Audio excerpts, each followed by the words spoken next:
भ्रष्टाचार कम था, घोटालेबाजी कम थी। अब 2009 आ गया, जब भ्रष्टाचार और चरम पर पहुंच गया, घोटालेबाजी और चरम पर पहुंच गई, तो मुझे तो यह लगता है कि उस समय 1 रुपए में से 15 पैसा पहुंचता था गरीबों तक, अब तो 1 रुपए में शायद 10 पैसा भी नहीं पहुंचता होगा गरीबों तक, हो सकता है 5 पैसा भी नहीं पहुंचता हो। तो जाता कहां है ये पैसा? हम तो इनकम टैक्स में दे रहे हैं, हम तो सेंट्रल एक्साइज में दे रहे हैं, हम तो रोड टैक्स में दे रहे हैं, उसमें कोई कमी नहीं कर रहे हैं। सरकार हर साल बढ़ाती जा रही है, हम बढ़ा हुआ टैक्स भी दे रहे हैं। अप्रत्यक्ष कर, इनडायरेक्ट टैक्सेस इतने बढ़ाए हैं सरकार ने जो दुनिया के किसी देश में नहीं बढ़े होंगे, वो सब बढ़ा हुआ टैक्स का पैसा हम दे रहे हैं, कभी हमने कमी नहीं की। लेकिन वो पैसा जा कहां रहा है? विकास तो हो नहीं रहा है। आजादी के 62-63 साल के बाद भी 2.5 लाख गांव में पीने का पानी नहीं है। 21 करोड़ परिवार हैं इस देश के, गांव में रहते हैं, उनमें से सिर्फ 7 करोड़ परिवारों को पीने का पानी है, 14 करोड़ को तो पीने का पानी नहीं है। 3 लाख गांव में चलने की सड़क नहीं है, 2.5 से पौने 3 लाख गांव में बिजली नहीं है इस देश में, उद्योग नहीं है, व्यापार नहीं है, गांव उजड़ रहे हैं, लोग भागकर शहर में आ रहे हैं, और शहर में आकर क्या जीवन बिता रहे हैं?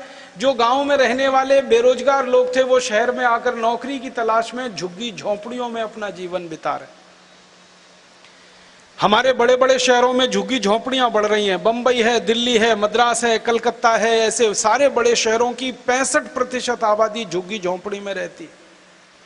65%, आधे से ज्यादा शहर हमारा फुटपाथों पर सोता है, झुग्गी झोंपड़ियों में सोता है। उन झोंपड़ियों में लोग रहते हैं जहां बारिश का पानी टप टप टपकता रहता है, उन झुग्गी झोंपड़ियों में लोग रहते हैं जहां कीचड़ में कीले बिलबिलाते रहते हैं, उन झुग्गी झोंपड़ियों में जहां आप नहीं जा सकते नाक पर रूमाल रखे बिना, वहां लोगों की पीढ़ियां दर पीढ़ियां गुजर जाती हैं, शादियां होती हैं, बच्चे होते हैं उन्हीं झुग्गी झोंपड़ियों।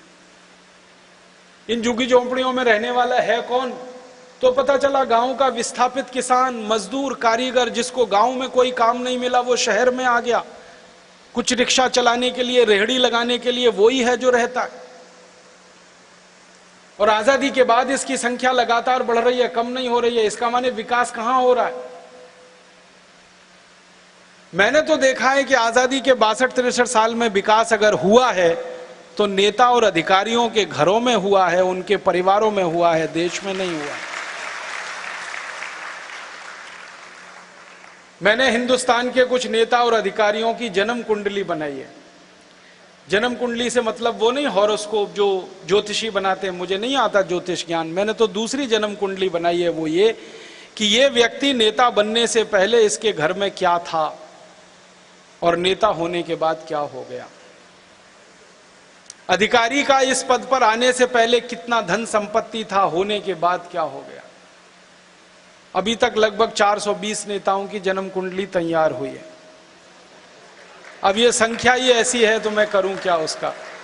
लगभग 420 नेताओं की जन्म कुंडली तैयार हुई है। एक एक नेता की एक छोटी सी जानकारी देना चाहता हूं, वो ये 20 साल पहले किसी के पास भी टूटी साइकिल नहीं थी घर में, और इतने पैसे नहीं थे कि वो चाय पी सकें अपने जेब से पैसे निकालकर। और आज 20 साल के बाद एक एक के पास 20,000 करोड़ से ज्यादा की संपत्ति। मैं बिना नाम लिए कहना चाहता हूं आपको, आप सब होशियार हैं, तुरंत समझ जाएंगे।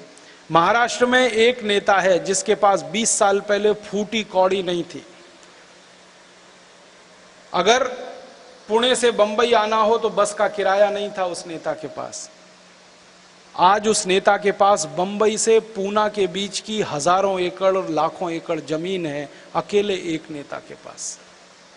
अकेले एक नेता के पास हजारों लाखों एकड़ जमीन एक व्यक्ति के पास।